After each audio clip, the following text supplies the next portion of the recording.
Good evening. Welcome to our June 9th school board work session. The time is now 5:30 p.m. The school board would like to take this moment to respectfully acknowledge we are residing on the traditional land of the Dene people. Our mission is to provide an excellent, equitable education in a safe, supportive environment so all students will succeed and contribute to a diverse and changing society. Mrs. Richardson, would you please call the roll? Mr. Burgess is expected. Miss Carol Hubbard. Here. Mr. Doran. Here. Miss Julian is excused. And Miss Maple is expected on Zoom. Mrs. Hardy. Here. Mr. Burgess. Here. Thank you. And Mrs. Burnett. Here. Thank you.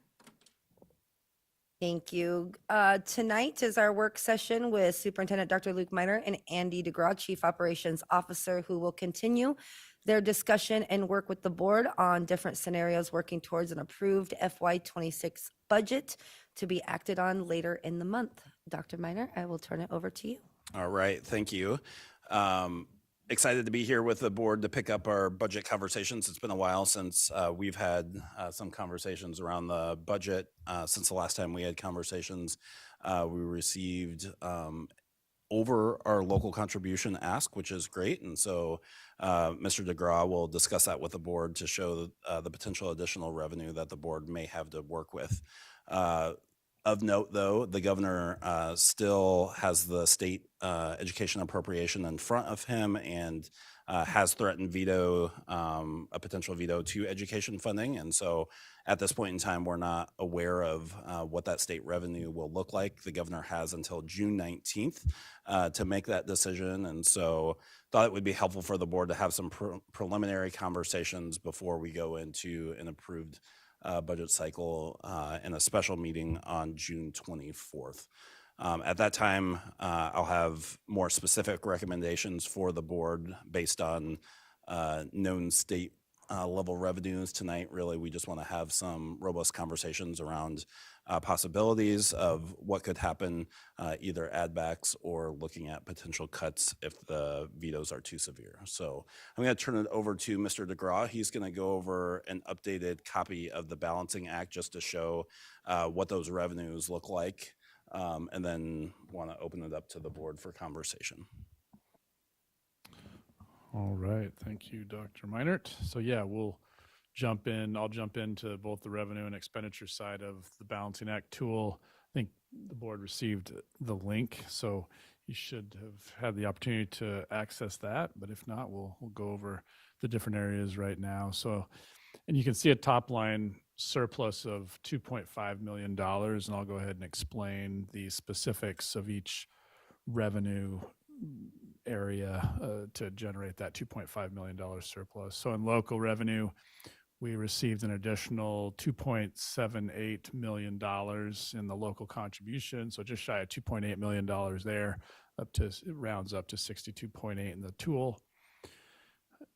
In state revenue, so the $700 BSA increase that was approved by the legislature, it was vetoed, and then that veto was overridden by the legislature.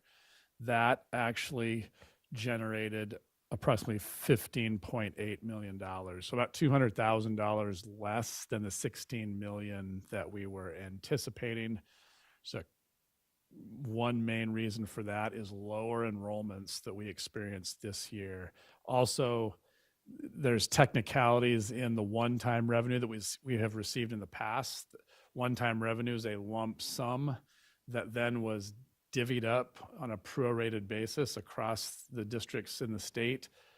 This is an actual BSA increase, which goes into the foundation formula. So it's actually different. It's distributed differently through the formula versus outside the formula. So long story short, we ended up getting about $15.8 million from the $700 BSA increase. In the area of federal revenue, impact aid, we are looking at projections, and we feel comfortable increasing our impact aid projection for next year by approximately $650,000. So local revenue up about 2.8, state revenue down a couple $100,000, federal revenue an increase of about $650,000. And then the last item that has been adjusted is on the expenditure side, and it's not represented in the Balancing Act software, but I'll just verbalize that. So charter allocations, we've talked a lot about that. We did receive a permanent BSA increase. So the charter, the amount that we had reduced charters, the total allocations of all charters district-wide was approximately $540,000. So that is being restored plus some. We were calculating that 540,000 on a 680 BSA. We actually received a 700 BSA increase, so that upped that 540 a little bit. And then also when the local contribution went up, charters shares of that local contribution are distributed as well. So the total increase was right around $750,000 that will be distributed to charter schools. So a little bit higher BSA and then a higher local contribution from the borough increased the charter allocations from 540 to 750. So when you take all of that, 2.78 million locally, negative 200,000 state, plus 650,000 federal, basically minus 750,000 in increased charter allocations, you come up with approximately $2.5 million surplus that we have to work with, and that's our top line. Mrs. Hardy. Does the increase in impact aid funding also increase or include that increase we get because the local contribution went up? It's not related to that. No, we're anticipating a higher level of actual impact aid dollars Yep. from the federal So government. could we include what that would be as part of there? So by my little sheet that I made, every, I think I did $1 million extra is like $100,000, and it went up quite a little bit. It's baked in. It's baked in. Okay, Yeah. that's what I meant. Yep. Yes. Okay. Yes. So yes, it does. Mr. Dorn? Just to check the question on the disparity test, is that anything that we should at least have on our radar, up or down?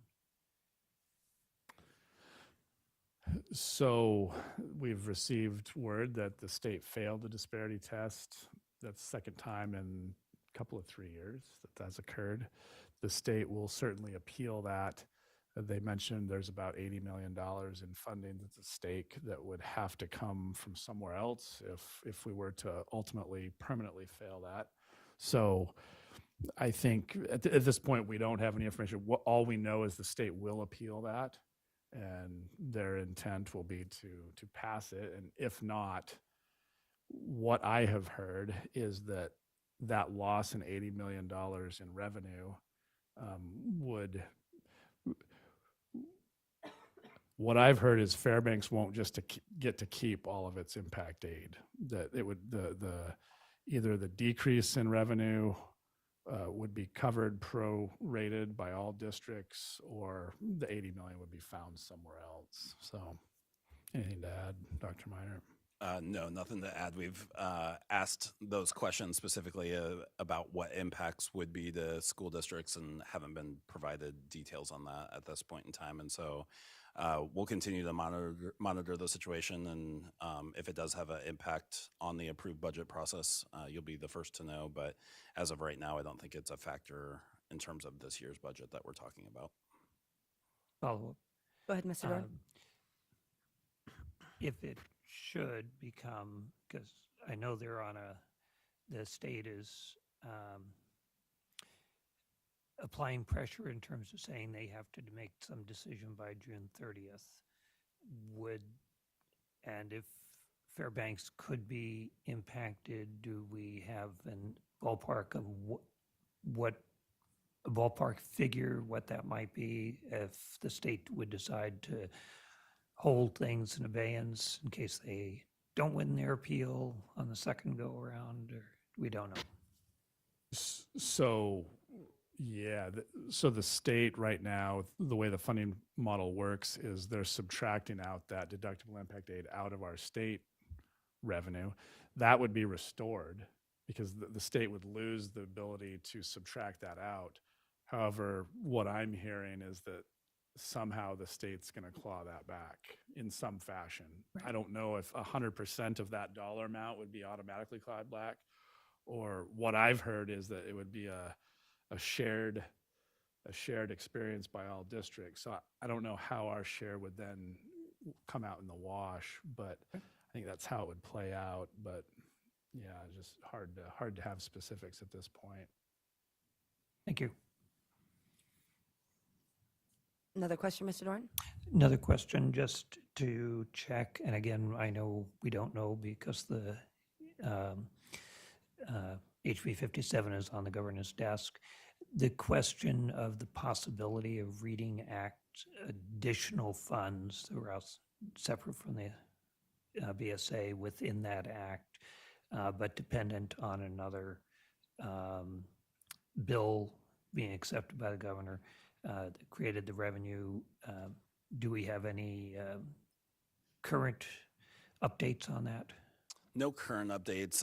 In the meeting that Governor Dunleavy had with superintendents, he was pretty specific that he would veto SB 113, which is the mechanism that would provide additional funding for READS Act and then some CTE funding if there were funds left over. But in many of our inquiries since then, haven't heard if that's still the plan. It hasn't been vetoed as of Friday of last week. So, but that's, still unknown. And so by approved budget, we would also know that. And so that could be some additional funding that we would have to work with if for some reason SB 113 isn't vetoed. Thank you. I guess I'll throw myself in. Just thinking worst case scenario, I suppose. With a possible line item veto, I know that there's a little wiggle room here with what the borough had put in. But at what point does it become let me think of how to phrase this. At what point does his veto become a subject of some more major cuts before the end of June here for our district? I think that would be up to the board to decide. I mean, we would certainly have recommendations on, depending on the level of the veto that we might experience. But given how theoretical it is at this point in time, I'm not sure that I'm comfortable saying at, what dollar figure. But that certainly would be up to the board in terms of the approach that they wanted to take. I think it's important to recognize if there is a veto, the legislature does have a chance to override that line item veto too, which many legislators have said that they would come back in January, and that would be the first order of business. And so there could be some strategy around that as well. And to add to that, I think it's important to note that anything below 680 would be a cut. Yeah. Is a cut. And so, politically, I think the governor is calculating how far theoretically would he be able to line item reduce that funding without increasing the risk of him getting vetoed again. It takes 3/4 to veto a line item, but I think there were 3/4 votes to override on the HB 57. So, it's a political calculation. This is just me talking. He can't cut very much of that, in my opinion, or he's going to get overridden on the line item veto as well. So, because 680 current year is where we're at. Anything less than that, it's cut. With inflation, it's probably 700. Is status quo. Mr. Burgess? Thanks. And this is just an observation, I guess, around that conversation about the vetoes. I've heard from a couple of legislators now that while they don't expect to convene in special session to override line item vetoes to the budget, there seems to be a lot of confidence that when they come into session in January, any cuts to education would be overridden. That's a long way away. So it's, yeah, I don't know how much we want to count on that, but there seemed to be a lot of confidence from the legislators that I have talked to. Mr. Dorn? Two questions. One that just struck me as Mr. Burgess was talking. That's something we should keep in mind in terms of fund balance. Either we're funding the gap or we will not have it retroactive if it's overridden. Because again, there would have to be some monies. But my other question on the revenue side is any conversation among superintendents, et cetera, that we know in terms of the 15% federal education reductions, or at least a minimum of 15% from the federal, things that we should keep in mind for that. Yeah, so, we've had some conversations about that internally, and then, the timing on my DC trip is such that that's a lot of the questions we're going to be asking is how real is this 15% cut to federal funds, which could be in the ballpark of $1 million to $2 million hit to our district through student support services, which would impact some of our most vulnerable students and the services that we provide. And so, that would be another devastating impact to our district in terms of less revenue coming to our district, and the services that we're able to provide our students. And so that is currently, I believe, in the bill that passed the House, and some more work to be done in the Senate. And so we're going to have conversations with senators on what that looks like and the impact to school districts around the U.S. Other questions from the board at this time? Mr. Burgess? Just because I'm not sure that it's been mentioned yet, but since we're on the revenue side still, with regard to the local contribution, the increase above the 60 million was a draw from their savings. I just wanted to make sure everyone is thinking about it that way. We were told by Ms. O'Neill at the previous board meeting during the assembly report that she's not sure that the future assemblies would be able to provide that amount. So I'm thinking of it as one-time funding. Thank you, Mr. Burgess.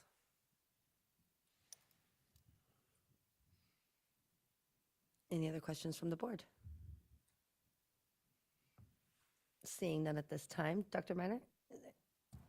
Did the board want to go through the spending side of the tool, or are we? Yep. Yep.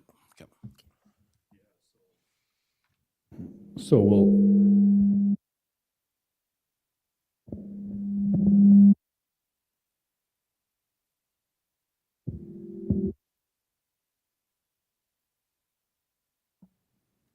Is that better? Yeah, there we go. All right, so on the expenditure side, we have, and the board members, individual board members can run different scenarios at your leisure with the tool, obviously, but just going through the different areas, we have PTR at the top in the elementary section. PTR there is at 26-1, and that's where we stand in our recommended budget. And then the corresponding amounts as you go to smaller class sizes or greater class sizes. Barnett magnet staffing was reduced in the recommended budget, and so there you can have a scenario where those staff positions are restored. In secondary schools, we have PTR again at middle school levels and then high school levels. In the recommended budget, we reduced 2.5 FTE counselors. Those are there for the possibility of an add back. District administration there, the main areas we wanted to highlight where there were reductions was in the curriculum arena as well as laptop replacement. So those would be purchases of materials and technology that the board could consider to add back to the budget. And then transportation is still there. We are at a $2 million subsidy. Just FYI for the board on that front, there was about $1 million of additional funding to Fairbanks in HB 57. So we anticipate a $3.5 million deficit at current route levels. We're at 90 routes. So running 90 routes next year, we anticipate a $3.5 million deficit. We are subsidizing $2 million from the general fund. We'll get an additional $1 million. That puts us at $3 million. So it would be reasonable to anticipate about a $500,000 deficit in the transportation fund next school year. That's where we stand right now. Thank you, Mr. DeGraw. Question for administration. So if it gets to this point where we're able to do these add backs, one, I definitely would favor the add back for Barnett, but my biggest question would be, so in secondary, there's been quite a few emails about the CTE teachers and such. To add those back, is that just a PTR adjustment in high school, or would that be a direction to add positions? What, I mean, I guess that's all a PTR adjustment at some point. Yeah, so just to attempt to answer that at a high level, there's two different ways CTE teachers are funded at the secondary level. One is we do direct CTE position allocations. Those were not reduced. The ones that were reduced were ones through general PTR, so through electives. I'm looking, Miss Gillum is nodding her head. So I can't, maybe Miss Gillum can speak more to this. I can't 100% say that they would be added back if we reduce PTR again, but they very well could. I cannot speak to that. And I think it's a great question. What my recommendation will likely be is to be more strategic in the add backs and identify specific positions or courses that were cut and try to get back to those courses rather than, because a lot of times it doesn't have to necessarily be a full FTE back. In Hudge's case, I think it could be like a 0.6 or a 0.7 add back. And there's some other possible scenarios within our school district that have those cuts that you wouldn't necessarily need to do an entire PTR increase. And I would actually recommend that the board doesn't do that. I think we would over add on the staffing side and not be able to actually hire for everything that's on paper. And so depending on the level of funds that we might have available to invest back, I would definitely provide a recommendation at that point in time. Thank you, Dr. Minor. Mr. Dorn.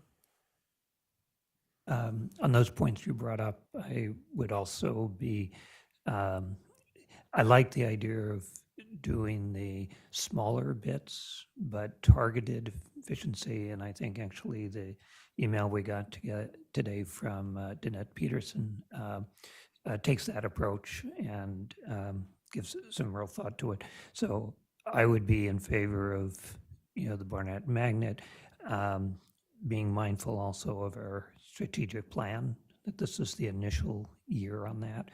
And in terms of with Hutch, which is our other magnet school, it is our magnet school in our district, that they've had magnet supports given. So I think that would help the idea of giving targeted attention to our magnet schools with that, and still leave us avenues to address other needs in CTE, and especially early interventions on that, at the middle schools, the exploratories, that also meets needs of kids to do hands-on things and to apply their academic skills in the field, whether it be math or reading or whatever. There's a lot to that. So, but I'm in support of looking at our magnet schools to use part of the money for that. Thank you, Mr. Dorn. Ms. Carol Hubbard. I too would be supportive of that. Looking at Barnett first, and then looking at Hutch and trying to do smaller bits. But I'm curious to know how would we go about doing that? Like today, we're not going to have that availability. It's too broad. These categories are too broad. So is that something that we would then meet again and do that later on? And Yeah, we'll have that provided prior to June 24th, the approved budget cycle. And so okay. we could get pretty granular in the specific categories on the recommendation. So in the secondary level, it might be like, 0.6 to, this is just purely theoretical, but 0.6 to Hutch for CTE and show the dollar amount. And we could list each one of those categories very granularly for the board, and they could make that decision on what they wanted to add back at that point in time. I definitely would support that. Thank you. Mr. DeGraw? And just so you can run your own hypothetical calculations, one certified position equals about $127,000 in cost. Mrs. Hardy? Will we be using the balancing act on the 24th That's the current plan, yes. in follow-up? Yes. Could we, using Ms. Peterson's email, also add in some of the other CT courses, unless there was some other reason why the Lathrop construction cluster was eliminated? Or For sure, we'll be taking a look at all those. Yep. Mr. Dorn? It prompted my thinking here, Ms. Peterson's email, but was on my radar in terms of the middle school reading initiative that Ryan was very specifically able to do. Is that something that we would have to factor in for additional funding, or do they still, I think they still have that in their model, but whether an expansion of that to other schools, or I know they were also looking at how to support math literacy. So, Yeah, so great question. It is still baked in, but every time you have a PTR increase, it makes it tougher and tougher to do some of these things. Ms. Gillum and I were having conversations about what might be helpful for, literacy at the middle school level. One of the ideas could be some funds available for prep buyouts, which gives principals some flexibility in their schedules. Also, to Ms. Peterson's recommendation, potentially hiring a coach just for the middle school level that could curate resources for our teachers doing interventions, build out lessons for them, take some of that heavy lift that our teachers that oftentimes aren't reading teachers are doing prepping for these interventions, and have somebody dedicated to that work. And so a lot of it's going to depend obviously on the funding availability that we have, but those are the types of things that we might want to try to target. follow up. Mr. Dorn? Okay, thank you. And I guess I would just put my 2 cents in on that. I would favor someone who's actually doing instruction. I know the instructional coaches offer an awful lot, but the ability to actually have someone taking smaller groups or focused groups and doing that, I think can get us a bang for our buck, especially when what I've heard from principals is not necessarily at the middle school level, having to do this forever, but hoping that it could be a shorter term as we get out of the COVID effects and students who may have missed things at the lower grades. So, thank you. Thank you, Mr. Dorn.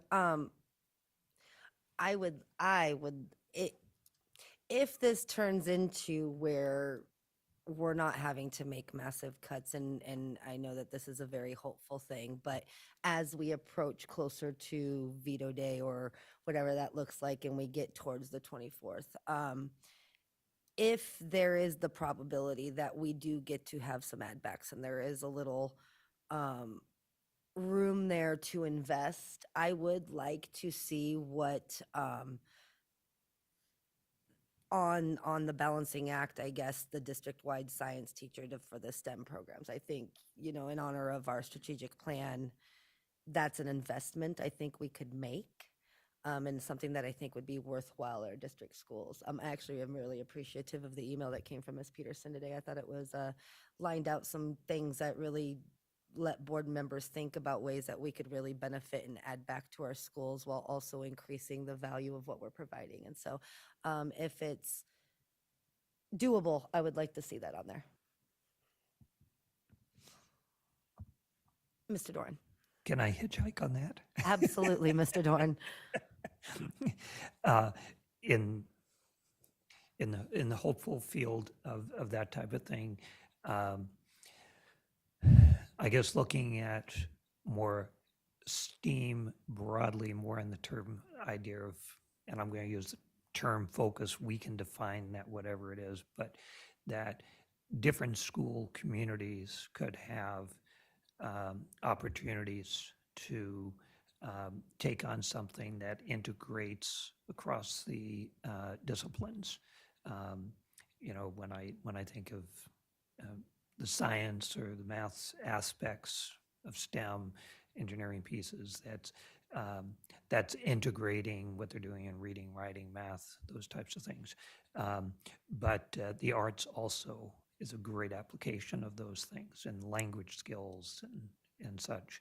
And so if we do head somewhere in that, I'd like some consideration of broadening that out rather than getting caught up with a specific jargon piece, but provide the local empowerment for our neighborhood schools. Just along the same veins, it would be great if before the 24th, the administration could look at pros and cons versus, you know, reopening the construction program at Lathrop versus what it would cost to provide transportation and get back to that shuttle bus model, since we had already talked about increasing the availability of positions at Hutchison. Maybe that's a more cost-effective route with more. Lathrop did an admirable job with the tools they were given, but the construction cluster at Hutch has far more resources and better access to the equipment. So it would be nice to know if there's one way or another that we might get more out of that investment. For sure. We'll be prepared to speak to that. And we were able to restore that shuttle between Lathrop and Hutch last year. And so we'd love to see more Lathrop students take advantage of that. But to do that, you have to have the courses available for them to take at Hutch. And so I do think it would be a valuable add back at Hutch that could benefit other schools, both West Valley and Lathrop. Mr. Doran. Okay, I'm looking at the flip side of the coin a little bit. And we may get a preview tomorrow when the governor addresses the Chamber of Commerce. We may not. But in terms of having some time to think over the next couple of weeks, we've gone through some options of add backs, but options for reductions. And I'd like to get administration thoughts on that and what we start putting on the table. And I know that I should preference that gets everybody and everyone in listening or hears the rumor within an hour of ending this meeting, makes everybody nervous. But I do think that it's also important for us to not get to really the end of the fiscal year where we're saying this might be out. I think it does look favorable for us overall, that either we'll be status quo with the recommended budget or be able to do some add backs to it, especially because of the borough's contribution. But I am concerned about if we see a much deeper impact from the state, that we're not doing it off the cuff in 2 weeks. So bigger the balance. Yeah, I think it's a great question, and I'm not prepared to speak into the microphone in terms of specific cuts this evening, especially given what you said in terms of anxiety levels raising, and given how theoretical it is this evening in terms of what cuts may be, I can't say enough about how huge the additional funding from the borough is. That certainly gives us a good amount of cushion. When you look at the balancing act tool, you can start to see those increments as you're going down, $50, what that impact is. And so, you can get down to that $600 or $575 BSA level, and that additional revenue that the borough has provided us this year does provide some cushion. It would be extremely unfortunate if we had to use that to fill the gap of the state, and the state again not fulfilling their constitutional duty to fully fund schools. But we do have that there, and so want to be cognizant that that could cushion some of the blow. Once we know what the governor does, if for some reason it's a catastrophic cut to the BSA, then I would certainly get recommendations out to the board well in advance of the 24 in terms the 24th in terms of what are some areas that we could look for cuts. Some of the things that won't bring anxiety is we could pause hiring. We do have a certain amount of positions still left open that we're hiring for, which is a class size increase, but that's a way that you could immediately probably get at $1 million or $2 million right there. And there's some other things that we could look at, and the board does have some fund balance that you've been working hard at putting money into, and fund balances for those rainy days where unexpected things come up, and this would certainly be unexpected if there's a large cut to education funding at the last minute. Mrs. Hardy? Dr. Murnert pretty much covered it. I was just going to add on that that 2.5 is an insurance policy, that before we spend it, to add anything back should be what we use to stabilize and not cause more disruption to our communities and schools. Agreed. Mr. Dorn? Two things. One is you mentioned the class size piece, and as you were talking, I was reflecting that it's one reason for us not to play with class size. It's an easy fix for a reduction or an add back, ostensibly if you have a dollar amount. But as we get really close to the end of the month, and I think, again, just maybe reaffirm what you said earlier in the meeting, it's that means a lot more, additional teachers. We already have a shortage.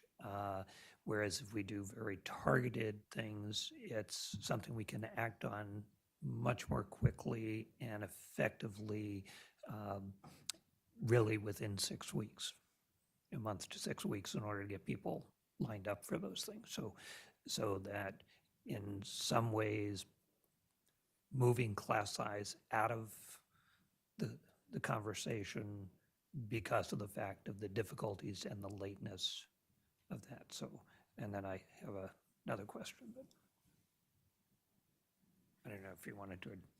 Yeah, no, I fully agree. I mean, I think, the class size is the easy lever on paper, but it's not oftentimes the best lever to pull. And so I think at this point in the game, there's much more granular either add backs or cuts that the board could make if needed. So definitely in line with your thinking there, Mr. Doran. Okay. Go ahead, Mr. Dorn. And then my other question was, we have 3 weeks before the fiscal year ends. We close the books, and I put that in quotes because I know that it takes several weeks to finalize some things, and then we have the audit next fall. But the fund balance question, as we're becoming closer to the end of the year, what are we looking at fund balance? And I'll have a follow-up once you can tell me that. So I'm going to have to stick with my prior estimates. We have had a significant amount of turnover in our accounting department, and so things have looked a little bit different just with new faces and new positions. So for now, I'll stick with that. That prior estimate was $3 to $5 million decline. hopeful it's closer, much closer to the 3 than the 5. I mean, I would, if I was a betting person, which I'm not really, it'd be closer to the 3, but that's just off the cuff. So, but I'll stick with that. And yeah, we should have more. You are correct, Mr. Doran. It does take several weeks, even after the end of the fiscal year, for things to fully settle. But hopefully, we can have some updates in, mid-July. So, Okay, follow up. So when you say 3 to 5 million decline, what does that leave us? What's that range for us? yeah, I that would. believe it's 5 to 8. Is that? No, it was there or higher something? than that. We were at, yeah, it was 8 to 10. Yeah, even. Okay. All right. And I asked that question in terms of my understanding. I mean, that gives us a little bit of a cushion to stay, and I'll emphasize little of a cushion to be able to maintain the recommended budget if we have to, but recognizing that we're already well below the what financial advisors suggest districts have and a district of our size should have, which would be basically almost double that, roughly speaking. So if we have to dip into that, we're already going even further in a position of uncertainty going through the year. So, okay. Thank you, Mr. Dorn. Anything further from any board members? Mr. Burgess? Suppose I'll just express where I'm at right now in terms of add backs. I'm looking at, I really do appreciate the idea of targeted add backs rather than the PTR adjustments because of the logistical complications we've heard about. And I would say, what I'm favoring right now is prioritizing first the Barnett FTE that were cut this year, and then the counselors at high schools that were cut this year, at least in part, if not entirely. And my reason for the counselors is because we have heard from high school counselors that whether or not their caseloads are comparable with other schools or other districts, we're seeing a lot of increases in challenges that our students are having with mental health. And they play an important role there. And I think we're going to see that continue to get worse with the rhetoric that's coming from federal government and extremists that are targeting some of our marginalized communities. So those would be my top 2 priorities at this point, and then I would say focusing on CTE, and then reading would be and art would be my other priorities. But I am cautious to add too much back, considering that I am thinking of the extra increase of funding from the borough as one-time funding. I would lean heavily towards putting what we can of that into fund balance or using it for one-time expenditures like our equipment fund or transportation or materials.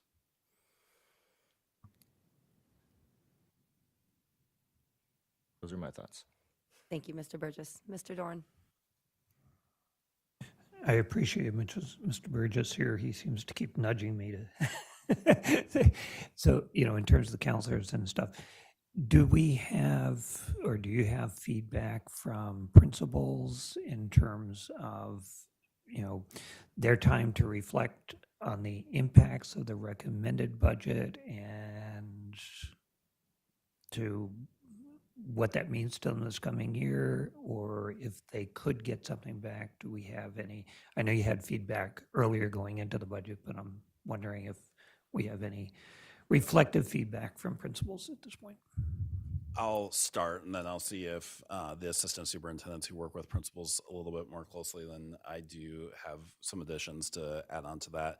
I mean, the class size increases, and especially at the secondary level, I'm hearing from principals that creating schedules is more difficult than it ever has been before. Beloved classes and different sections of things are going away, and so they're having to make some really difficult decisions that the board is now hearing about because of the class size increases, because you only have so many sections or courses in a day, and so they are being very challenged to put together a master schedule that meets all the needs of our graduation requirements, but still provides a comprehensive education for our students. And so that's where I'm hearing a lot of anxiety from our principals around, is specifically at the secondary level. I would concur with what Dr. Miner just says. That is the concerns that I've had as well, is just that with the increased PTR, their staffing is decreased and it's much harder to offer those, the variety of classes that they've offered before. And then certainly at the elementary level, I mean, I think it's, you don't hear about it as much because it's just like, oh, we're putting one more student in a classroom, right? So your specific art class or your specific CTE class isn't going away, but we know the impact that has on our students and our teachers and our families. We continue to add more and more, and the level of education we can provide our students is becoming more and more challenged. And so definitely hearing that from principals, and also some anxiety around continuing to see growth in reading. We've seen amazing growth the last 2 years in our reading proficiency levels, but that feeling of uncertainty whether or not they can continue the growth with the continued more students and more things that they're having to do with less resources. And so that's what I'm hearing from elementary principals specifically. I absolutely agree. I think that over time, lowering PTR in elementary schools will be helpful in that endeavor. I think that in the short term, focusing on the secondary schools and getting the classes that they need back into the schedule is really important. And it's hard to add back employees, in the middle of the summer and hope that we can find the people. So I think the short list that you have that you're focusing on is a great place to start. Mr. Dorn? Thank you for the three perspectives on that. And it makes me think again, not looking at it as a class size, even at the secondary level, which is a smaller dollar amount, but doing more targeted, possibly even brainstorming and saying if we can give one teacher to a school and then figure out from there rather than doing a PTR shift amendment. Somewhat related question, if I might. Go ahead, Mr. Dorn. And this fits with the comments about reading supports, et cetera. Do we have a sense if we were surprised, well, hopefully not surprised, but if HB 57 is approved by the governor, and I'm thinking particularly the reading piece and the SB 113 that actually funds that, what that impact might be for the district. And I can see reasons why the governor, he's very supportive of the READS Act. We have a concern about revenue for the state. This does bring in some revenue that hits that. The BSA is less than what was originally suggested this session. So I can see reasons for it that would be supportive. And so I'm just thinking, again, for our thought time, and I go back to the RTI models. I mean, we may not be able to get teachers, but we're, certified staff in teaching positions, but where we can get that tutorial support, and that maybe wouldn't be the exact thing that we came to know as response to instruction, but that would provide that literacy support for reading in particular, possibly even to math. But just thinking what might come our way if so again, we're not doing it on the spur of the moment at the end of the month. You want me to? Just a question, estimate on what that would come out to. So really, really ballpark, like, yeah, hand grenades and horseshoes ballpark, in the $2 million range. If we did a count a little while back when we started to see this trending as a possibility, we grabbed the students that are proficient. So the language included all proficient students plus, in addition, students that showed growth. So just students that were proficient, we were at about $1.5 million. So I think conservatively, if we added in all students that showed growth, in addition to that, we'd be up in the $2 million range, somewhere in that territory.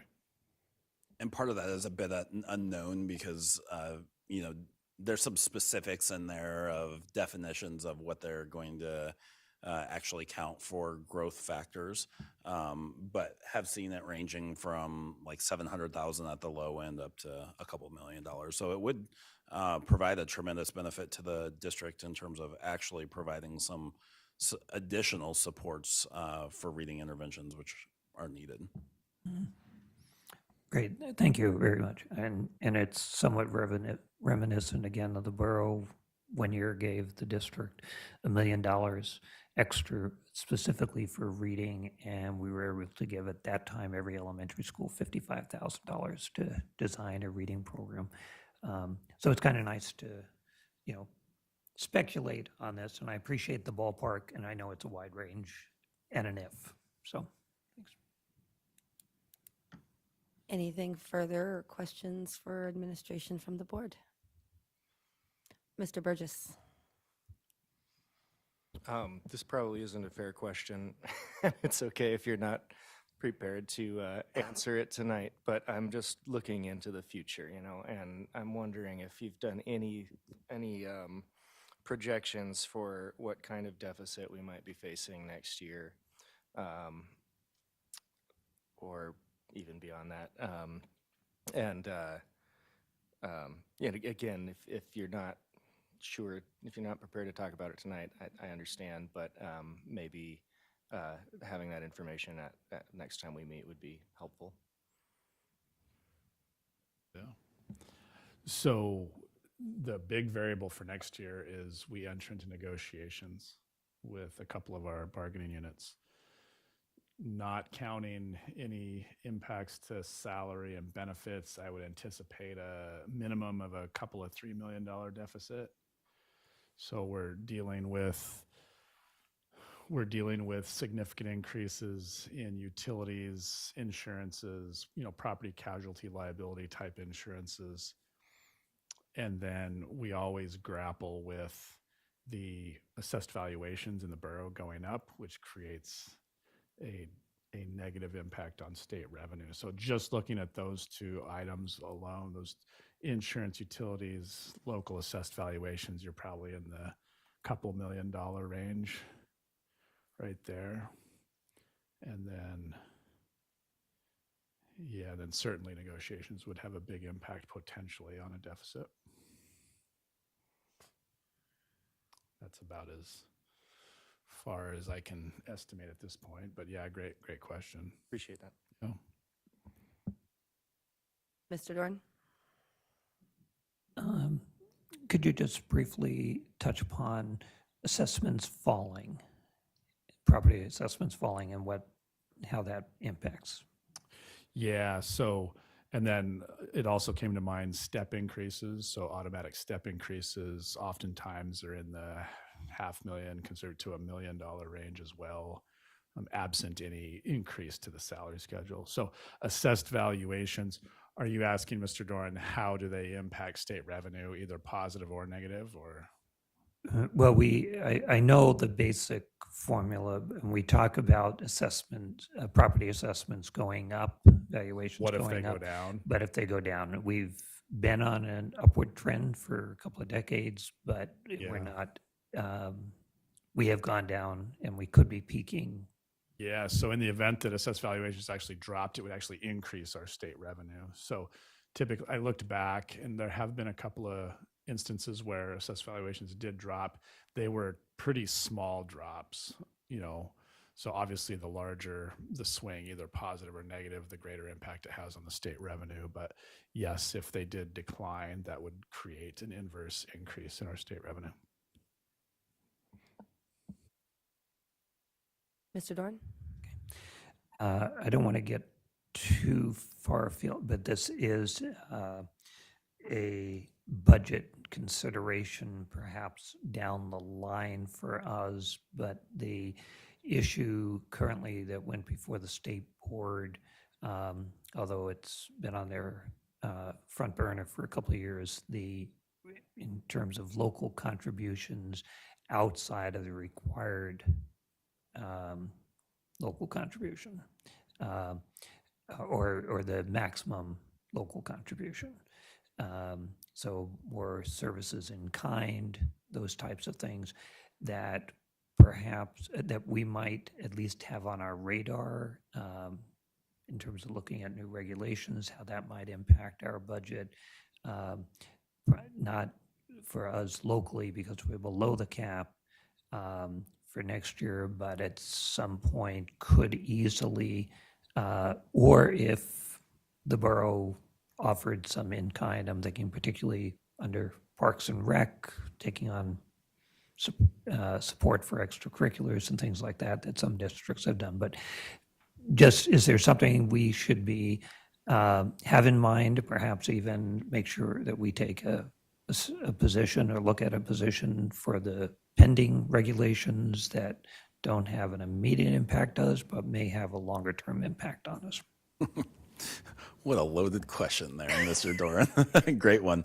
You're welcome. Yes, I feel all sorts of ways about that. I mean, so I think the big thing for the conversation tonight is that it wouldn't necessarily have a big impact on our budget. Our local contribution is well below the max, and so any in-kind isn't going over that amount like some other municipalities or school districts are experiencing around the state, which for them could have catastrophic impacts. I've heard up to as much as a $15 million hit to Anchorage. I know Juneau and Kenai may also be impacted.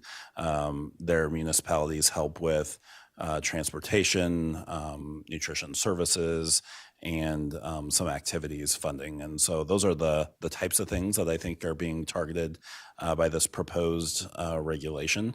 And so I think just for general awareness and for support of public education in general, it's important for us to be following it and supporting other districts within that realm. Now, with that said, the disparity test is interesting. We're only one of 2 states, I think, that still continue to use the disparity test that we use. And so at some point in time, it would be great for the state to look at other ways to equitably distribute funding to districts and do so in a more robust manner to ensure that they're providing adequate funding for school districts. But that's going way above and beyond the current conversation. But I do think it's important for people to be following it. And there is going to be a 30-day comment period open, and that people can provide comment to the state board and support other school districts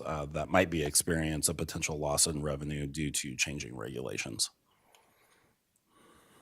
Follow up, Mr. Dorn? Just follow up on that. Thank you for that. And I think anybody who might be listening or following up with the recording, that the impact is, again, the state perhaps stepping into local governance who can decide, local communities being able to decide the support levels they would like for their public schools. And so it does have an impact on a broader base, even though financially Fairbanks is not one to be impacted necessarily, but it is one of those things that in terms of local governance and local community decisions, what they would like to have for the schools. This is something that people should look at. Any other questions from the board? Seeing none at this time. Anything further for the board from administration? Yeah, I'll just close. I know, I figured it was going to be a brief work session this evening, but I appreciate the board coming and participating. Just wanted us to kind of ground ourselves into what are the knowns, and also understand that there's some big unknowns out there still in terms of state revenues that will trigger, either some potential add backs or potential cuts that we may be looking at. And so just appreciate the board's work tonight. And if you have different ideas as we get closer to the 24th, please let's keep in communication on that. We can add things to balancing act, and would love to explore different ideas that you may have going into that approved budget process. Thank you, everybody, for being here tonight. And with that, we are adjourned.